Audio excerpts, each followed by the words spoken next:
Luiz, chega mais. Tudo bem? Obrigado, Mauro, Rebeca. É bom estar com vocês e com todas e todos que nos acompanham. Mas foi difícil, viu, acompanhar aqui a entrevista anterior. Eu estava adorando a entrevista, pensando, puxa vida, se a Berenice e a Helenira pudessem falar em rede nacional, sabe, no horário nobre para o país inteiro, todos os dias durante muito tempo. E é impressionante como foi bom. Eu tenho absoluta identidade com a tese fundamental de ambas, e a Berenice, que a expôs, né, mais longamente, de que violência é uma questão masculina. Eu costumo começar as minhas palestras dizendo isso, sabe? É uma questão masculina, não apenas porque os homicídios dolosos, os crimes letais intencionais, os mais graves, são perpetrados por homens quase integralmente, né, no mundo todo. Mais de 95% desses crimes são perpetrados por homens. Não apenas por isso, mas mais profundamente ainda, porque a própria masculinidade não é senão a violência destilada, metabolizada, recondicionada, elaborada de alguma forma, indissociável de uma forma indissociável. Quer dizer, nós não estamos apenas dizendo que os homens são mais inclinados à violência, mas isso que chamamos homem, esse tipo de animal que se submete a uma certa classificação, não só anatômica, mas, sobretudo, na construção de gênero, se faz pela violência, o culto da violência, a ideia de virilidade, de força, né, de afirmação, de poder. Essas ideias e valores e performances e práticas se alimentam de modalidades distintas da violência. Então, não dá para pensar a problemática da violência sem pensar a construção, a formação das subjetividades e dos gêneros, portanto. E quando nós vemos que essa temática está sendo banida das escolas pelos fascistas, né, nós estamos compreendendo as implicações terríveis disso tudo. Então, eu estava acompanhando, entusiasmado, as entrevistas, e essa notícia é devastadora, e a reação de sensibilidade da Berenice expressa emoções de todos nós, né? Ela canalizou o que nós sentimos. Muito, muito perturbador, né? Quem de nós não anda perturbado, perturbada, angustiado, angustiada, desde o início do massacre mais escandaloso do Estado de Israel contra palestinos, porque, como disse Berenice, é algo que vem, bom, há 75 anos, né? Basicamente há 75 anos. Vamos falar de Rio de Janeiro?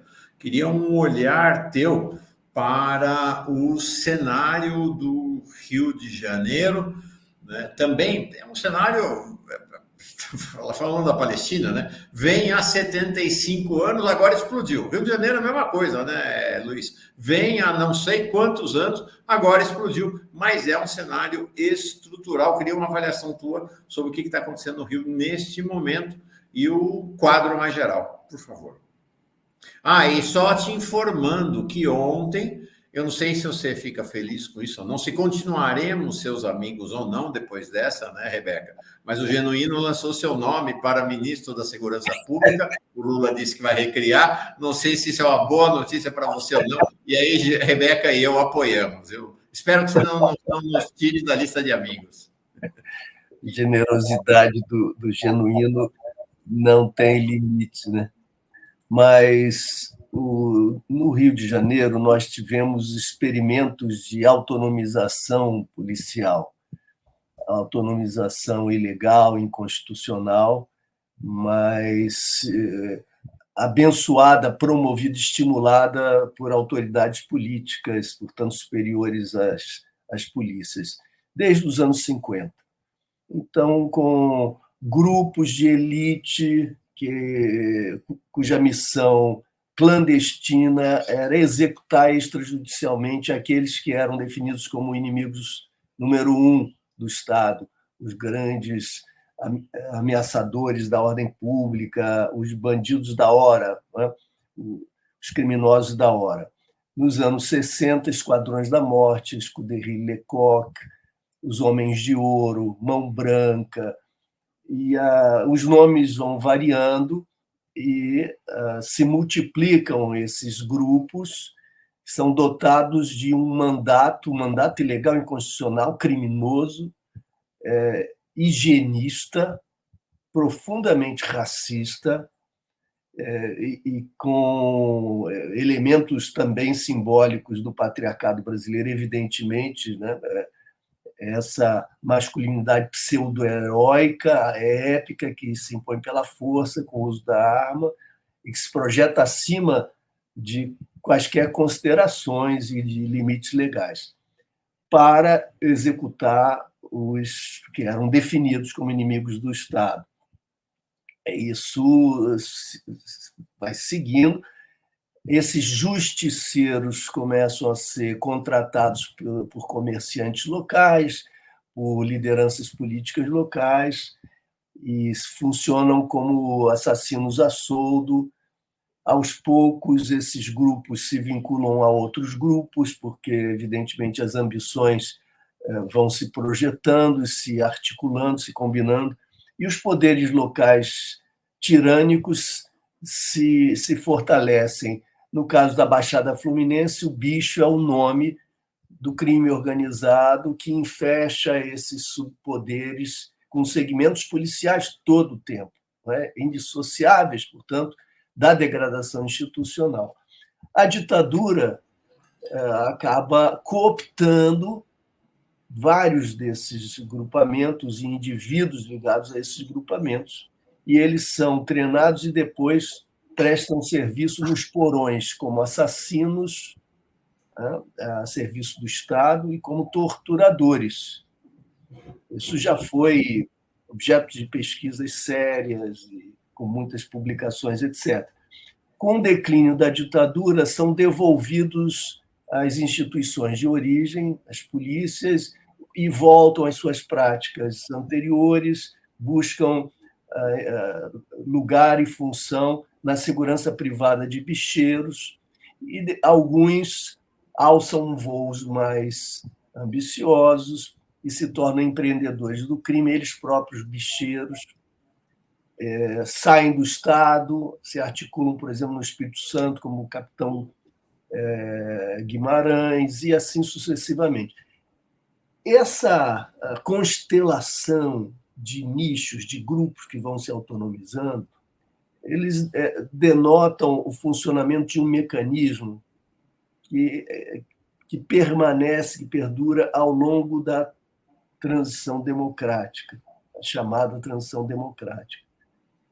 E quando nós acompanhamos a transição, nós verificamos, e Genuíno testemunha disso, procurou resistir nesse processo quanto pôde, mas os militares agressores à ditadura exerceram influência importante ainda naquele processo, e eles lograram impor limites ao avanço democrático e à afirmação de uma agenda democrática no processo constituinte.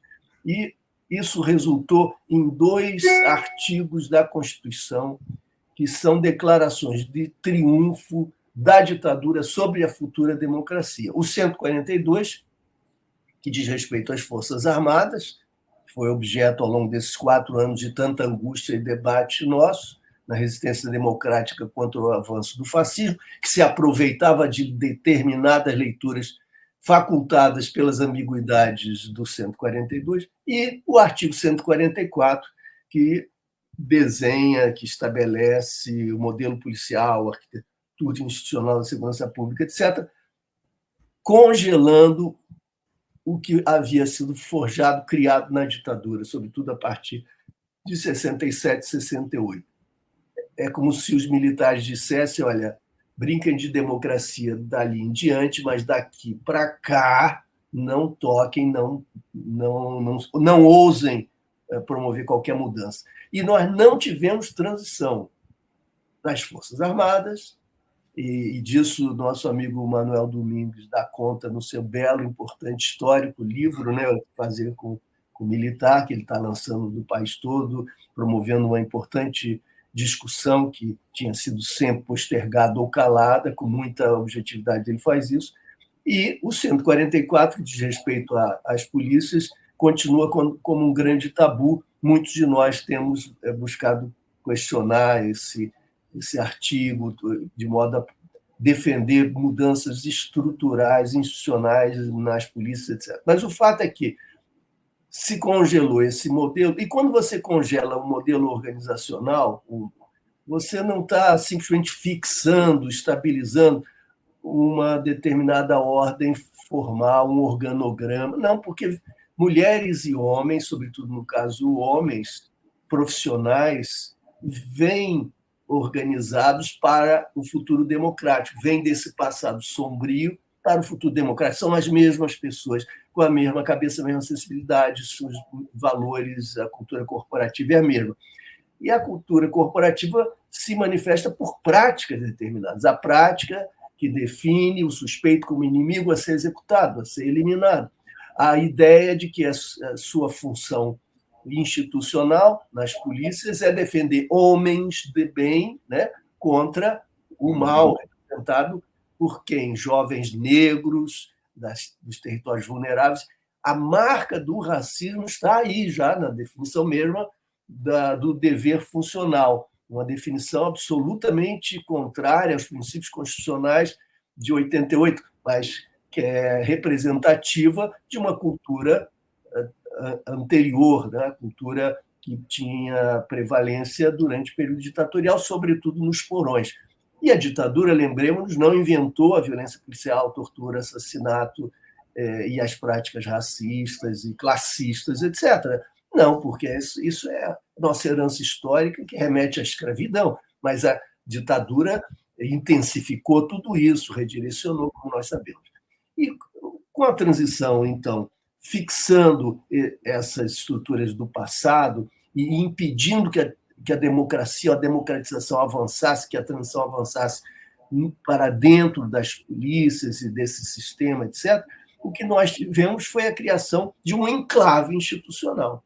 As características desse enclave, eu repito, porque tenho insistido nisso, como uma espécie de um mantra, porque isso eu acho muito importante, não tem sido suficientemente reconhecido.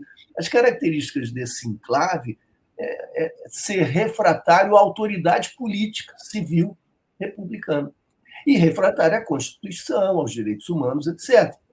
Esse enclave, alguém diria, bom, são centenas de milhares de profissionais aí, como é que você pode unificá-los, homogeneizá-los todos, como se eles todos fossem um só, a diversidade, pluralidade, contradições internas? Claro, é um universo multitudinário necessariamente polifônico e contraditório. Mas o que tem presidido o seu comportamento enquanto bloco, enquanto instituições, o que tem sido hegemônico, tem sido esses valores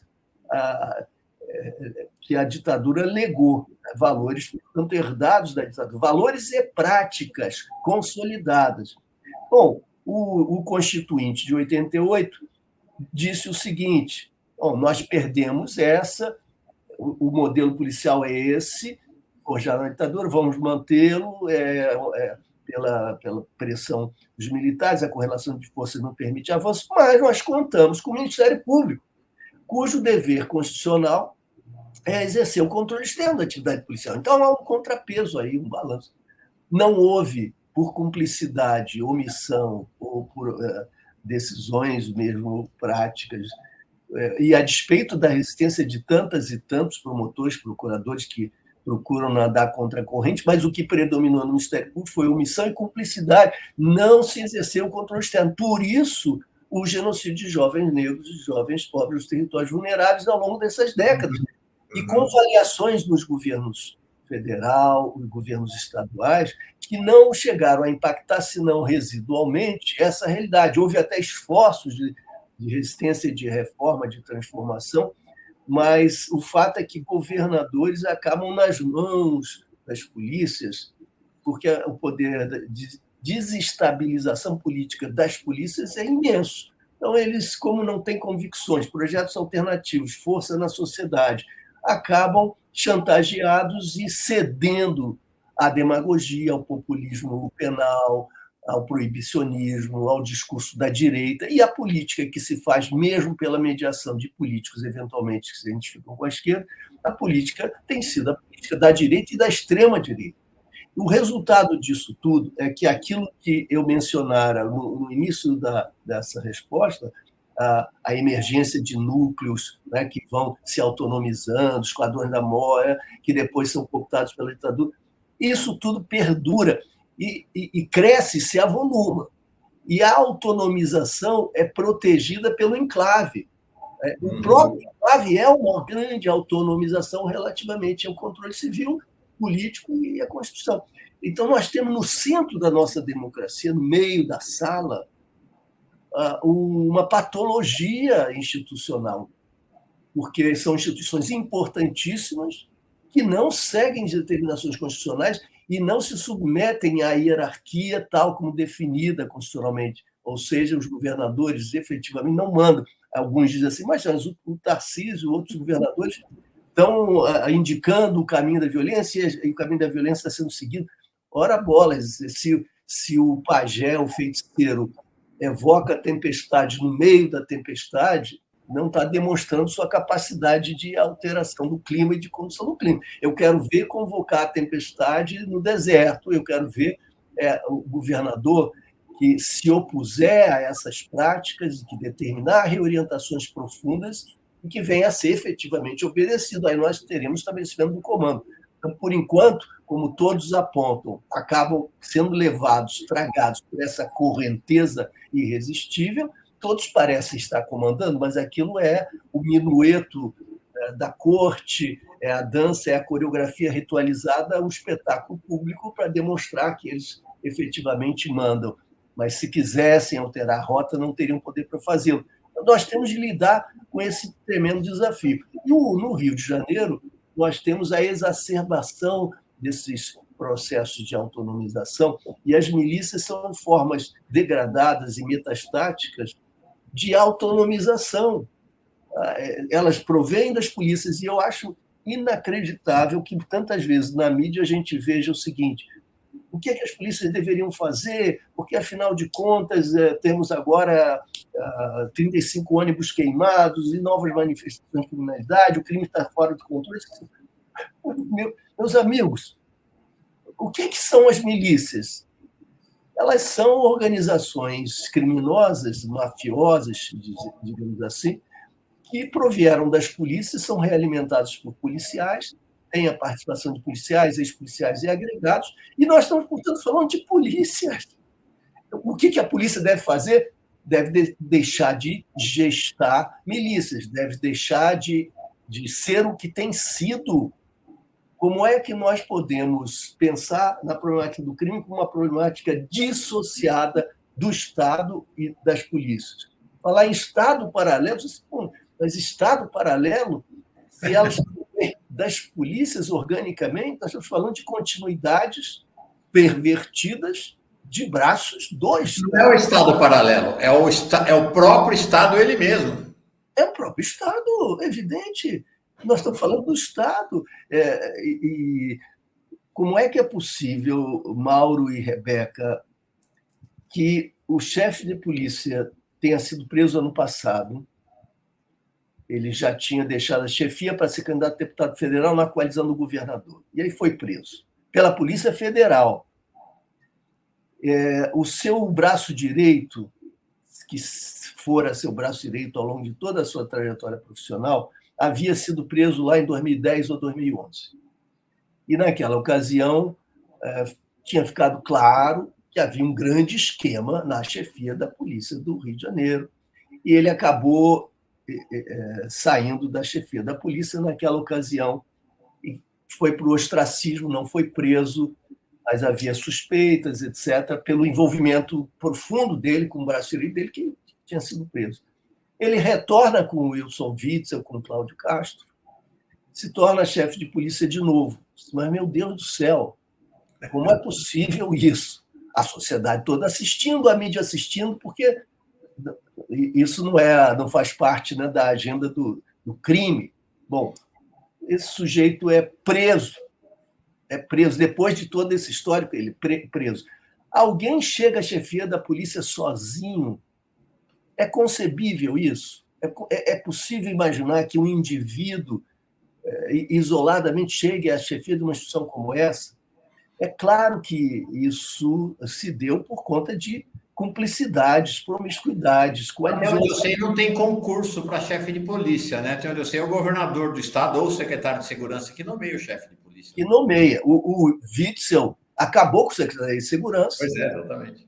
Atendendo a um apelo ultracorporativista absurdo das polícias, e cada uma delas se converteu num potentado político diretamente, numa secretaria. Então, essa pessoa se tornou chefe da Polícia Civil e secretário de Polícia Civil.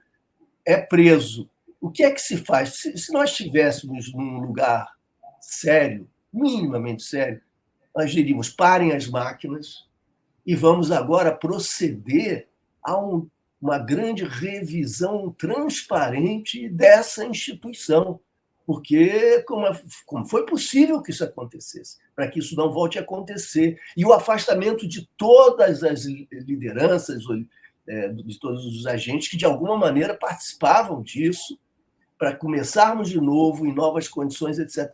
Nada é como se houvesse um desvio de conduta absolutamente insulado, que pudesse ser, assim, clinicamente isolado, para que a normalidade seguisse, reproduzisse. O governador indica outro chefe, depois outro chefe de polícia civil, e o último não dura mais do que 15 dias, 20 dias. Nenhuma palavra sobre isso, nenhuma explicação pública, como é que alguém é indicado e depois é exonerado em 20 dias. E como é que foi exonerado? Para que fosse nomeado um novo chefe que não atendia às determinações legais, segundo as quais seria preciso que um delegado de polícia tivesse 15 anos no cargo para se tornar chefe. Essa pessoa não tinha 15 anos, tinha lá os 10 anos, mas tinha mais de 15 anos na polícia em outros cargos. Então, a Assembleia, em 24 horas, mudou a lei, o estatuto, para que se viabilizasse a indicação de alguém que feria as determinações anteriores. Isso suscitou manifestos dos delegados, de agentes, etc., porque era um insulto à Polícia Civil, estava havendo uma politização no pior sentido da palavra, etc. E ninguém teve vergonha. A Assembleia Legislativa não negou que a indicação do novo chefe era indicação de deputados. Quais deputados? Presidentes da Assembleia e um outro deputado, dos partidos de direita e extrema-direita, cuja carreira está marcada publicamente por associação com milicianos. Um deles, por exemplo, condecorou milicianos e fez campanha com fotos ao lado do Jura, que é um miliciano conhecido da Baixada Fluminense, etc. Então, nós temos deputados que não escondem as suas relações, que, como a família Bolsonaro fazia, condecora milicianos, que tem nos seus gabinetes milicianos e familiares milicianos, não milicianos, mas familiares de milicianos. Esses fazem um lobby, chantageiam o governador, que está pela bola 7, está no fio da navalha, está com crise econômica, porque ele gastou todo o dinheiro da SEDAI, privatizou e gastou essa verba toda nas eleições, né, criando coalizões pelo interior, distribuindo verbas para os municípios politicamente, numa dinâmica eleitoreira. Se esgotaram os recursos, ele agora enfrenta uma crise severa, corre o risco de não honrar, inclusive, os compromissos mais fundamentais do Estado, inclusive folha de pagamento, e diante do risco maior de instabilidade e de perda de mandato, ele recua e se entrega à Assembleia. A Assembleia indica o chefe de polícia com características essas. Além disso, é um blogger, é um influencer e tem vocalizado o que há de pior com discursos de ódio, discursos de defesa da violência e discursos que contestam a DPF 635 ditada pelo Supremo.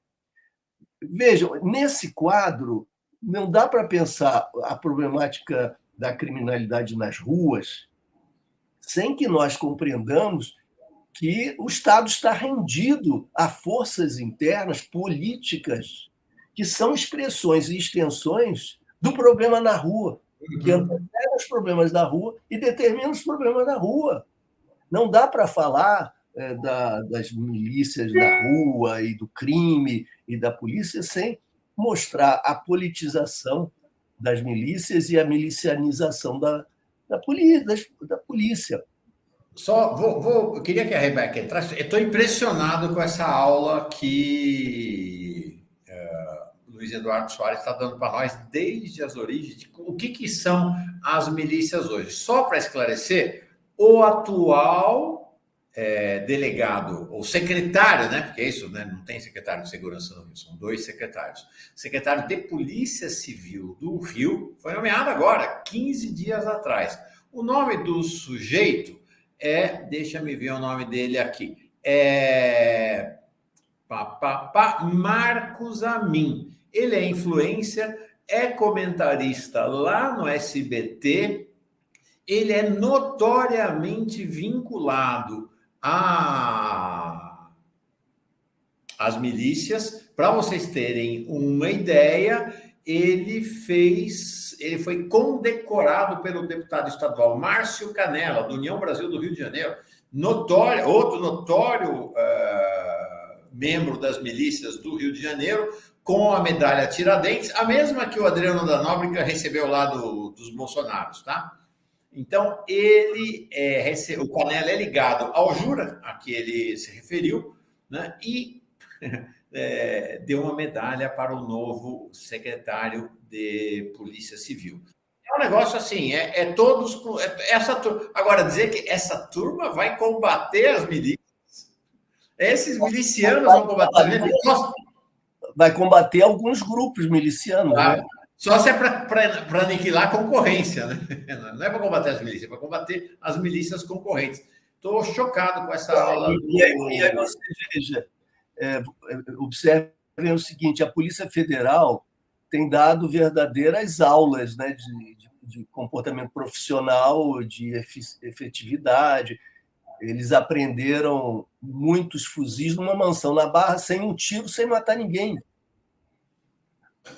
Em uma operação em que ninguém morreu, em que não houve um tiro, eles apreenderam dezenas de fuzis, muito mais do que em dias e dias de ocupação da Maré, com o caos sendo promovido, bloqueio de acesso de crianças às escolas, de pacientes a postos de saúde, infernizando, enfim, a vida em toda uma região. A Polícia Federal, em uma ação, fez isso. Logo depois, a Polícia Federal prendeu policiais civis que estavam escoltando um caminhão que transportava drogas como carga, escoltando. E os policiais civis foram presos pela Polícia Federal. Bom, o novo chefe da polícia disse: a Polícia Civil não precisa de babá, como reação às ações da Polícia Federal, como se fossem hostilizações da Polícia Federal. Eu digo, não precisa de babá, precisa de polícia, precisa de externo, né? Precisa de Ministério Público, não é de babá. E um pouco de vergonha na cara também, não faria falta, né? Bom, nesse quadro, logo depois, para demonstrar a sua agilidade, a sua capacidade operacional, o novo chefe empreende com a Polícia Civil uma ação para atingir uma determinada milícia, e o segundo homem de um grupo miliciano é morto, e isso provoca essa reação. Como é que você imagina que enfrentar uma máfia se faça por combate em terreno? E como é que você decide, então, por uma operação desse tipo, sem medir consequências, sem se preparar para reações, sem antecipar movimentos, sem estar preparado para o passo número 2? É de uma irresponsabilidade, um voluntarismo, um espontaneismo, a falta de racionalidade completa e de responsabilidade também. E uma máfia desse tipo você não combate com tiro. Eles são máquinas econômicas e máquinas políticas locais. Né? De que maneira o novo chefe da polícia vai ter autonomia, no bom sentido da palavra, independência, para investigar os laços das milícias com a política fluminense? Como? Então... Rebeca, espantados aqui com a aula do Luiz Eduardo, né? Demais, fundamental esse histórico, né? Traçar essa linha do tempo para a gente entender. E eu quero lembrar aqui também, Mauro, de um episódio nosso do Fórum Café, que você também traz a origem do Exército, das Forças Armadas, fala sobre a atuação de Duque de Caxias, né? É muito importante a gente entender esse histórico para entender essas relações que acontecem hoje. E aí, Luiz, eu queria trazer para você dois comentários aqui da nossa audiência no começo do programa, para você comentar também. Um é do Denilson, ele faz menção ao Eugênio Aragão e diz que a alternativa para solucionar essa questão no Rio é transformar o Estado em um território federal. Você acha que federalizar o Estado do Rio de Janeiro é uma solução possível? E aí, outro ponto que eu quero trazer também para você falar num único comentário é sobre essa sugestão do Dino, de enviar também as Forças Armadas para o Rio de Janeiro, que o Lula disse que vai avaliar com o Múcio, né, com o ministro da Defesa. O que te parece essas sanções? Olha, o que houve de bom nesses últimos dias, particularmente ontem, foram falas, intervenções do Lula no sentido de assumir responsabilidades, né? E isso acho que é novo e isso espero que tenha consequências positivas, né? Isso a gente deve sublinhar. Agora, a ideia de mobilizar Forças Armadas é a pior possível. Nós vamos regredir para a geliose. Outros nomes podem ser dados, né? Mas, de fato, é chamar as Forças Armadas para atuar na segurança pública, ou seja, reiterar a sua doutrina, ou endossar a doutrina de que cabe às Forças Armadas enfrentar não só inimigos externos, mas inimigos internos, né? Isso vou te dizer, Luiz Eduardo, eu fiquei chocado ontem quando vi essa declaração do Flávio Dino. Nós vamos meter exército nas favelas do Rio de Janeiro de novo. De novo, é disso que se trata? Pelo amor de Deus. Pelo amor de Deus, né? Mas pelo que eu entendi, não seria isso. Seria uma mobilização da Marinha e da Aeronáutica em torno da Guarda Costeira e de aeroportos, etc.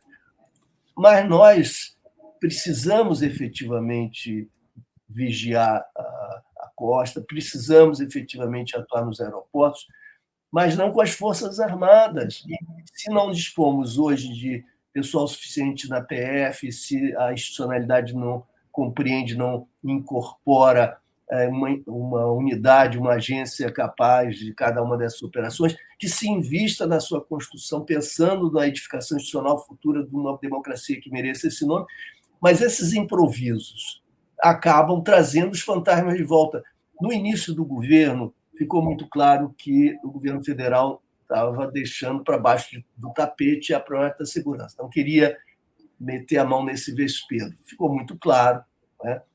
Por vários indícios, né? Não era necessário nenhuma grande interpretação para entender isso.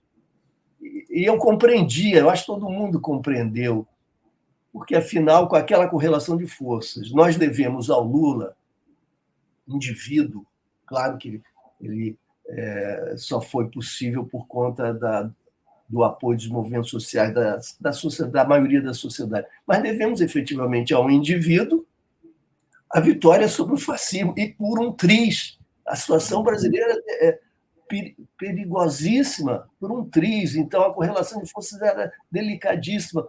Dá para compreender que ele não quisesse trazer para si mais uma fonte de desgaste imensa, que é a segurança pública. Enquanto isso pudesse ficar no colo dos governadores, tanto melhor. Evitar trazer essa agenda, evitar assumir protagonismo nessa área.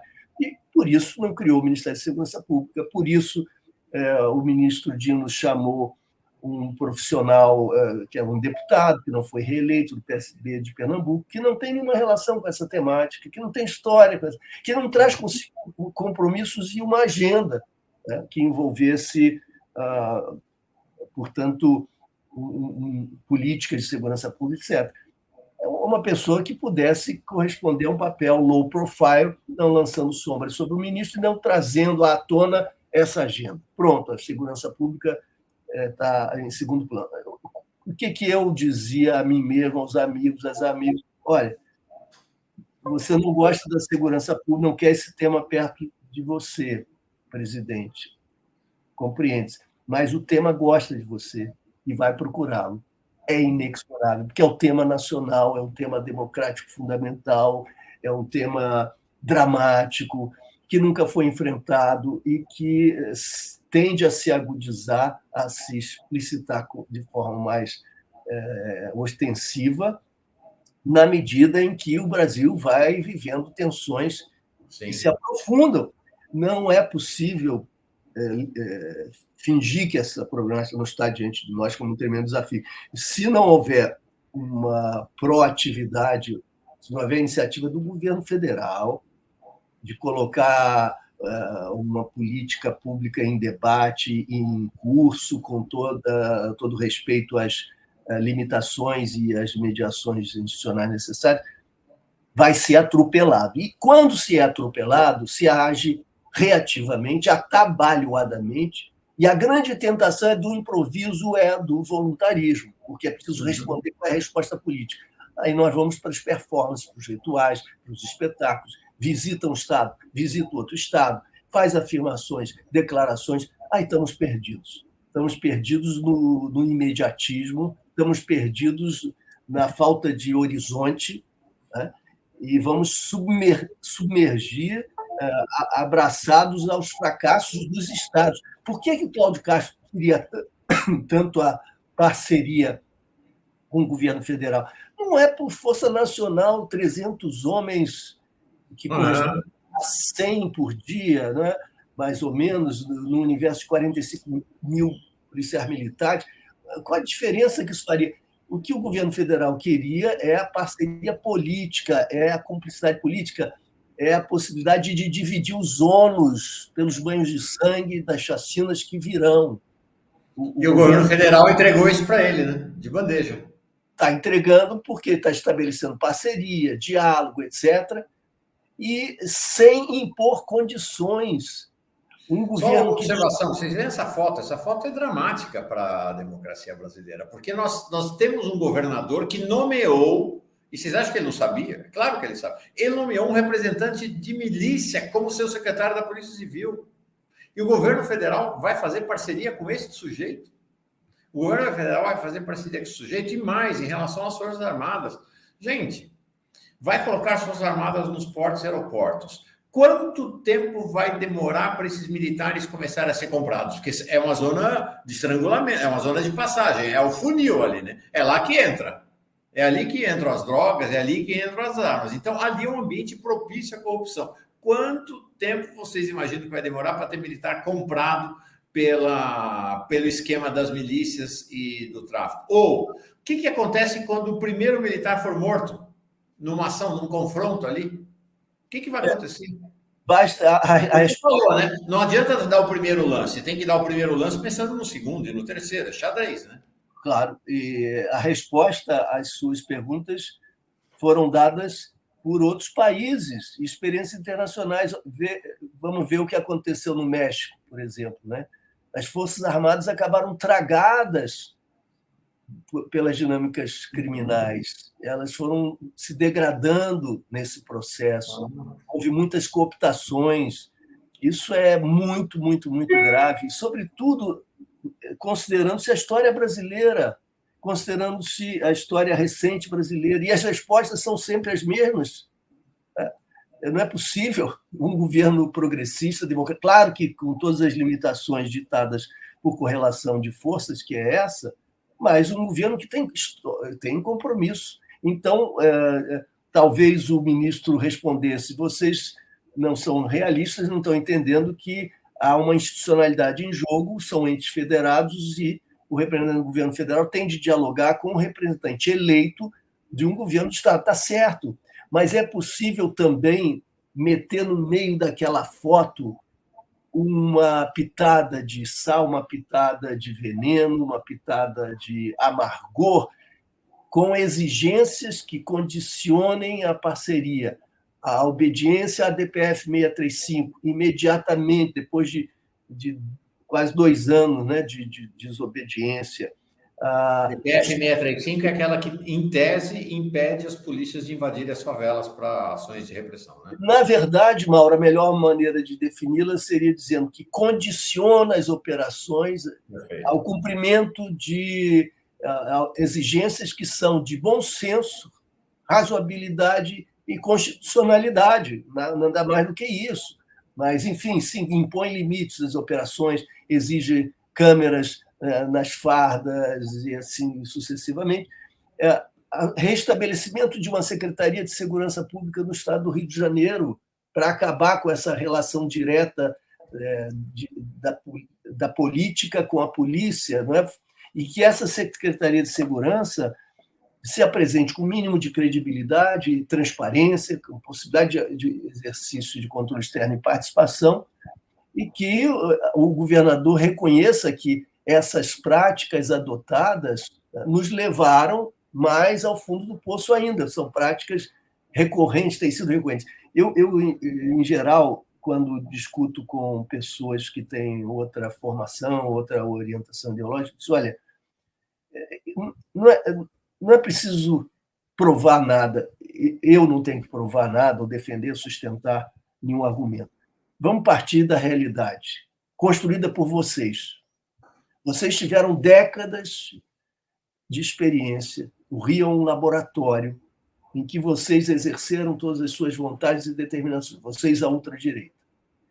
Porque, independentemente de variações, claro que houve interregnos, houve, né, variações, mas o que foi hegemônico, predominantemente hegemônico, foi a orientação da direita, a violência policial.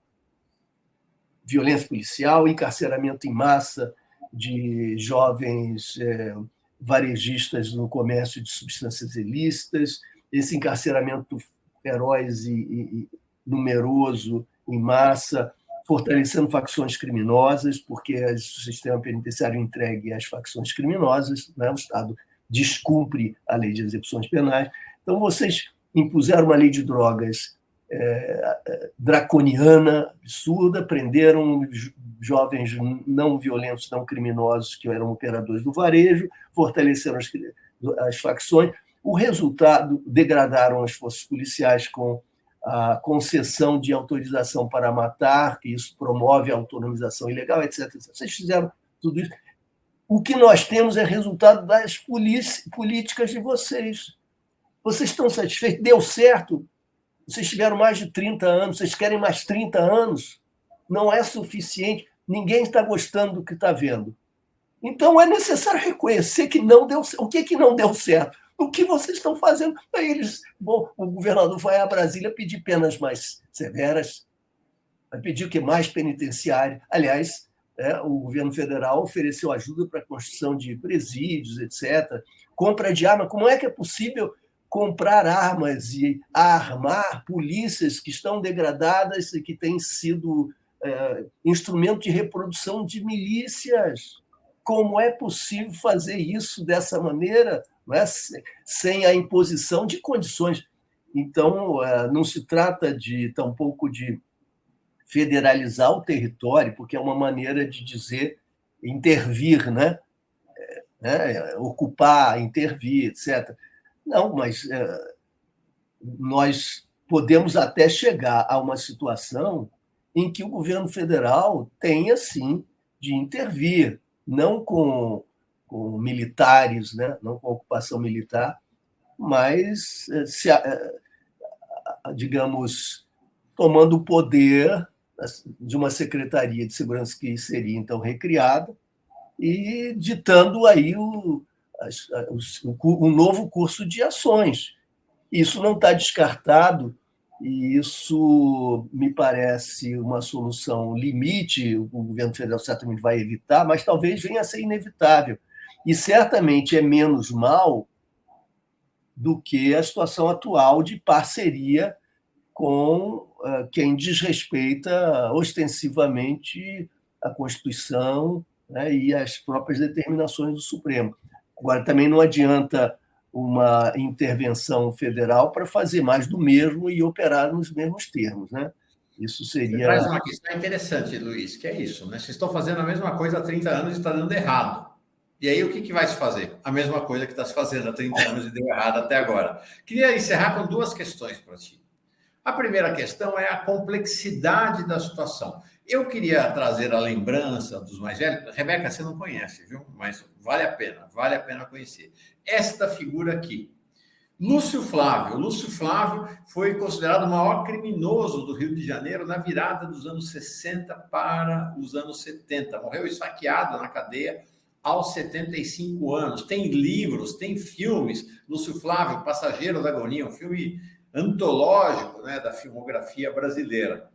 E era uma época em que este processo estava nos seus começos dessa autonomização. Lúcio Flávio foi alguém que denunciou o Esquadrão da Morte, então lá estava ali no princípio. Ele teve uma das frases dele que ficou famosa era: polícia é polícia, bandido é bandido.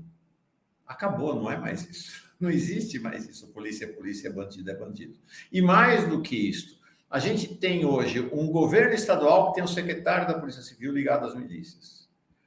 No Tribunal de Contas do Estado, tem alguém representante das milícias. Na Assembleia Legislativa, vários parlamentares ligados às milícias. Na Câmara de Vereadores do Rio e de outros municípios, especialmente na Baixada Fluminense, vereadores e até alguns prefeitos ligados às milícias. No Congresso Nacional, tem políticos ligados às milícias.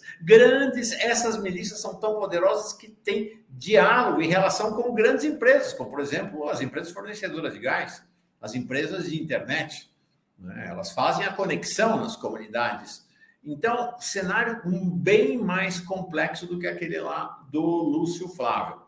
E aí, por mais que a gente demonize a extrema-direita, é dever reconhecer que isto não é um fenômeno sobretudo da extrema-direita, mas não unicamente da extrema-direita. Eu tenho dito aqui, né? Foi ministra do governo Lula, uma deputada, está lá na Câmara dos Deputados, Daniela Carneiro, conhecida como Daniela do Vaguinho. O marido dela foi prefeito de Belford Roxo, notoriamente ligados às milícias. Tinha milicianos no gabinete do prefeito. Os milicianos participavam das festas de aniversário.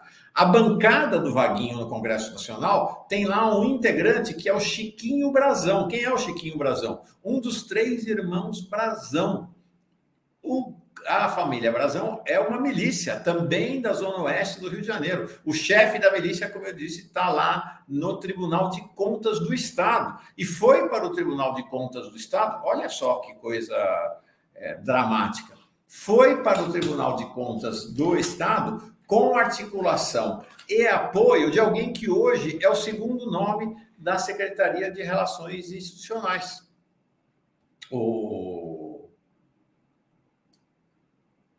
Escapa meu nome, já vou lembrar o nome dele aqui. E que foi, na qualidade de deputado estadual, André Siciliano, quem indicou, quem fez o parecer positivo para que o Brazão virasse Tribunal de Contas do Estado. E que participou dessa articulação que levou o Vaguinho a apoiar Lula no segundo turno. No primeiro turno, ele apoiou o Cláudio Castro lá. Então, assim, há imbricações que extrapolam, nessa altura do campeonato, a extrema-direita, um cenário grave.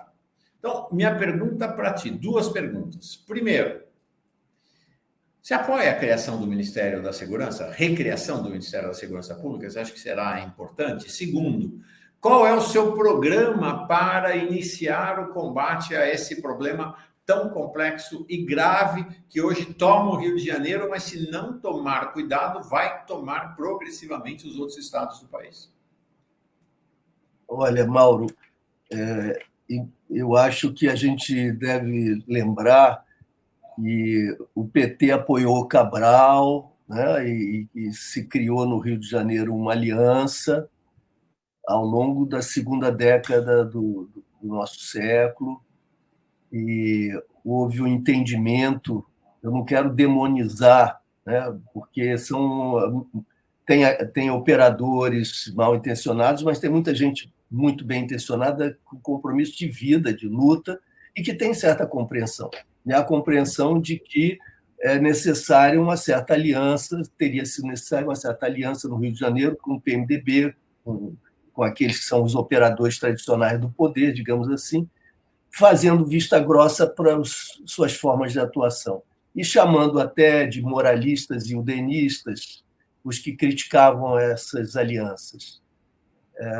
Eu acho que foi um erro e uma grande incompreensão, porque nós não estamos diante, no caso do Rio de Janeiro, de problemas de moralidade pública. Claro que também, mas essa não é a questão-chave.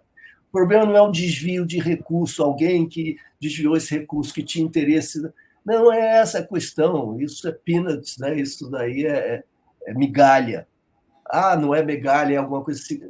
Sim, mas é muito menos importante do que o mecanismo de poder que se consolidou e que, aos poucos, começou a funcionar como uma verdadeira máquina. Essa máquina inviabiliza a participação popular, silencia as massas populares, reduz o espaço de liberdade, anula direitos e acaba se colocando a serviço da reprodução de poderes locais tirânicos, porque se eles não são diretamente ligados ao mercado ilegal de substâncias ilícitas ou outro mercado ilegal, eles são, sim, operadores que vetam o ingresso de jovens que não estejam subordinados a essa lógica. Nós acompanhamos vários casos, com ameaça de vida ou de morte. Né? Há um filtro que esse mecanismo produz, sufocando as comunidades, mesmo do ponto de vista político, e da emergência de lideranças alternativas, que não veem, portanto, espaço na institucionalidade. Esse mecanismo acabou se aprofundando, se consolidando, também ele se autonomizando e gerando essas realidades que nós vemos. Eu lembro, por exemplo, um episódio que, para mim, foi muito marcante. Eu escrevi com colegas o livro Elite da Tropa 2, tinha escrito o Elite da Tropa 1, e o Zé Padilha dirigiu o Tropa de Elite 2. Quando o Tropa de Elite 2 se tornou o filme mais visto da história do Brasil, e terminava com uma crítica feroz à polícia militar, e o personagem protagonista dizia que essa polícia, tal como existia, tinha que acabar, né? E era uma espécie de libelo crítico à polícia, etc., em torno da milícia. Isso provocou um espaço, uma reverberação de debate absolutamente original e inaudito. Nunca tinha acontecido antes, e eu participo disso há muitas décadas. Quando isso está emergindo, e nós estamos vendo aí uma oportunidade, de fato, de começar a levar para o país a discussão da institucionalidade policial, não só as questões menores, nós somos atropelados por um evento cinematográfico mais poderoso ainda, a invasão do alemão. Uhum. Naquele momento, a agenda toda que estava posta para o público foi substituída, num piscar de olhos, por uma outra agenda, uma outra pauta, que era a luta do bem contra o mal, a polícia do lado do bem, os bandidos fugindo em sandálias mato adentro, as Forças Armadas, em nome do Estado brasileiro, retomando com bandeirinha ufanista plantada no topo do alemão, e jornalistas, repórteres, dando conta, numa espécie de diário de guerra, das minúcias da rotina que se instalava, então, a partir dali. Isso mudou a agenda pública, uma intervenção político-midiática que respondeu a uma provocação crítica, cujo sucesso prenunciava a possibilidade de mudança. Isso é extremamente importante, interessante nessa história recente. A partir daí, nós regressávamos. E GLOs sucessivas, ocupação da Maré, tudo durante um período de governos progressistas, né? E nessa aliança com o Rio de Janeiro, em que o PMDB, esse esquemão, que não era só corrupto, que era responsável pela formação de certos mecanismos de poder que eram profundamente antidemocráticos. Isso tudo se perpetuou, se fortaleceu. Nós vimos aonde isso levou. Bom, Ministério. Eu sou favorável à criação do Ministério da Reforma da Segurança. Se o Ministério for criado sob o signo da reforma, qual reforma? Uma reforma a se construir, evidentemente, coletivamente, a partir de princípios democráticos, direitos humanos, etc. Uma construção para o futuro, em que a gente passasse a limpo essa institucionalidade. Né? Se a disposição fosse essa, seria fundamental. Agora, se for mais uma burocracia, né? Esse é o Elite 1. Esse é o Elite da Tropa 1. Depois, quantos exemplares você vendeu desse livro aí, Eduardo? Nós vendemos uns 200 mil, mais ou menos. Tá. Então, mas a gente teve traduções de uns 10, 15 países, desde a Polônia, Coreia, Europa, América Latina, Estados Unidos e tal. Então, foi impactante. É bem diferente do filme, né? Como a gente sabe. Eu digo isso porque isso tem implicações também outras. Mas, enfim, se for o Ministério da Segurança Pública para fazer mais do mesmo e para abrigar o Centrão e alguém da bancada da bala, se for para simplesmente atualizar o que está em curso, aí é um tiro no pé para ficar num léxico, num vocabulário pertinente a esse campo. Não é? E sobre um programa alternativo, eu diria que uma repactuação nacional pela vida teria de mobilizar todas as instituições e a liderança do presidente da República, para além do que as instituições e os marcos legais estão indicando, não no sentido de transgredi-los, mas no sentido de, respeitando-os, ser criativo. Número 1, o presidente da República vai indicar a nova PGR, certo? Por que é que não coloca no centro da agenda dessa discussão uma exigência, não pode ser, mas uma recomendação, um comprometimento do novo ou da nova PGR de fazer valer a determinação constitucional, segundo a qual cabe ao Ministério Público exercer o controle externo da atividade policial, como uma espécie de pacto com a nação. É claro que os especialistas dirão: você é ingênuo ou desinformado, o Ministério Público não funciona assim, os promotores são independentes, há individualidades, nenhum PGR pode ditar uma orientação comum, não há uma política comum possível, etc. Eu sei disso tudo, nós sabemos disso tudo. Mas é claro que um PGR e procuradores estaduais também podem perfeitamente definir focos, que não serão focos imperativos, obrigando todo o conjunto da instituição, mas criando núcleos e com compromisso. Como é que a Lava Jato foi criada? Há elementos de ilegalidade óbvios, mas havia fundamentos legais que foram ali adotados, cumpridos na própria formação. Por que é que o controle externo da atividade policial não pode ser também objeto de uma atenção específica do Ministério Público? E por que é que isso não está na agenda quando o presidente está negociando a indicação de uma nova PGR? O papel do Ministério Público nisso tudo é absolutamente decisivo. Outro ponto, não dá mais para aceitar violações de direitos humanos e práticas racistas e ocupações de territórios e avanços bélicos, etc. Nós sabemos que o respeito a esses limites tem de ser objeto de atenção, de ouvidorias e de corregedores independentes, que não sejam meras extensões das próprias corporações. E o compromisso com a inviolabilidade dos direitos individuais e das coletividades tem de estar absolutamente na pauta, para qualquer arranjo de apoio a qualquer instituição policial. A problemática das armas é chave. Todos os investimentos têm de ser feitos no sentido da contenção. Nós temos até de elogiar o ministro, porque ele tem de fato, revertido as decisões que flexibilizaram de forma irresponsável e criminosa no período Bolsonaro o acesso às armas. Ele tem tomado medidas nesse sentido.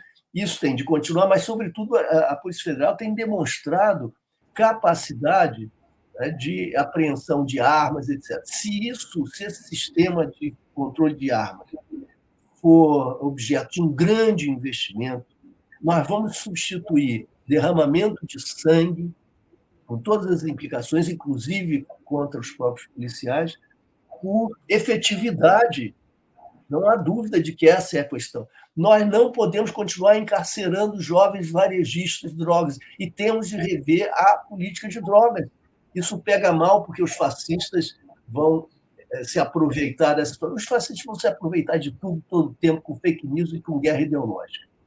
Não tem jeito. Então, ou nós vamos fazer a coisa certa a partir de compromissos que são com a vida e que são com a sobrevivência da democracia, ou nós vamos recuar como se isso nos protegesse das manipulações dos fascistas. Eles continuarão manipulando o que quer que digamos, o que quer que façamos. Então, vamos avançar no que for compatível com determinações constitucionais. Há muito espaço para isso. E, enfim, muitos outros elementos que o Ministério da Reforma da Segurança teria que colocar em tela de juízo, a começar pelo 144. Não se trata de levar ao Congresso Nacional agora isso, porque a correlação de forças não permite, e a situação só pode evoluir. Mas, nos limites constitucionais, há espaço para avançar e discussões que têm de começar a circular na sociedade para preparar saltos de qualidade mais adiante. Perfeito. Luiz Eduardo Soares, um programa para refazer a segurança pública do país. Muito obrigado, uma verdadeira aula, muito, muito impressionante mesmo. Obrigado, Luiz. Foi bom demais, Obrigado. Né, Rebeca? Obrigado a você. Muito, muito bom, como sempre. Obrigada, Luiz. Obrigado, Rebeca. Obrigado a todos. Um abraço.